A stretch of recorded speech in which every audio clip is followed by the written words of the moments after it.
Good good. अब त्यसपछि फेरि यसलाई पनि अलिकति घुमाइदिनुपर्छ। यसरी हात यहाँ राखौँ घुँडामा 5 टाइम्स है त। यसरी घुमाउने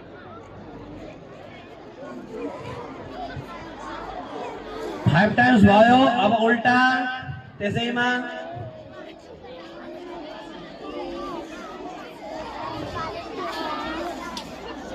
गुड। अब त्यसपछि अर्को जोइन्ट कहाँ छ? अब सबभन्दा तल पनि एउटा जोइन्ट छ ल। अब त्यो जोइन्टका लागि चाहिँ हजुरको जुत्ता छ, त्यसकारणले जुत्तासँगै नै यसरी घुमाउने। एउटा पहिला लेफ्ट अगाडि निकाल्ने, यसलाई घुमाउने यसरी मजाले। एकअर्कालाई लात्ती चाहिँ नहान्नु है, फेरि उसले पनि हानिदिन्छ। एउटा कुरा बुझ्ने, हामीले जुन कुरा अर्कालाई दिन्छौँ त्यसको 2-3 गुणा बढेर उसले हामीलाई फर्काउँछ। हजुरले मिठा कुरा दिनु, उसले मिठा कुरा भन्छ। हामीले गाली दिन थाल्यौँ, गाली दिन्छ। हामीले मुड्कीले हान्यौँ, उसले 2 मुड्की हान्छ। त्यसकारणले हामीले त्यही दिनुपर्छ जुन हामीलाई मन पर्छ आफूलाई दिने। गुड। अब त्यसपछि यसलाई अगाडि तल माथि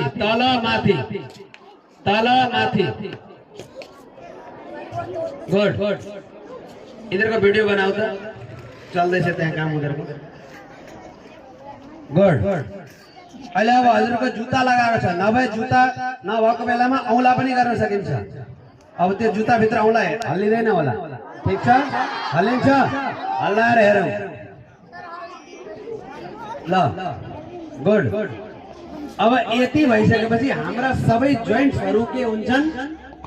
काम गर्न थाल्छन् उनीहरूले, हो कि होइन? जस्तै साइकलबाट हजुरहरू आउनुहुन्छ, मोटरसाइकल चलाउनुहुन्छ, त्यसमा तेल हालिएन भने के हुन्छ? खिया लाग्छ। के हुन्छ? खिया लाग्छ होइन? त्यस कारणले नै हामीले त्यसलाई बिचमा तेल हाल्नुपर्छ, चलाइरहनु पर्छ ल। अब यो विद्यार्थीलाई सबैभन्दा इम्पोर्टेन्ट कुरा आउँदैछ है त, त्यसलाई भनिन्छ भ्रामरी। के भनिन्छ? विद्यार्थीका लागि सबैभन्दा धेरै राम्रो राति सुत्नुभन्दा पहिला 10 मिनेट र बिहान उठ्ने बित्तिकै 10 मिनेट गरियो भने यो दिमाग एकदम तेज हुन्छ। बुझियो ल? अब भ्रामरी गर्न मैले सिकाउँछु है त। मलाई कपी गर्नु, म बोल्दिनँ एकछिन।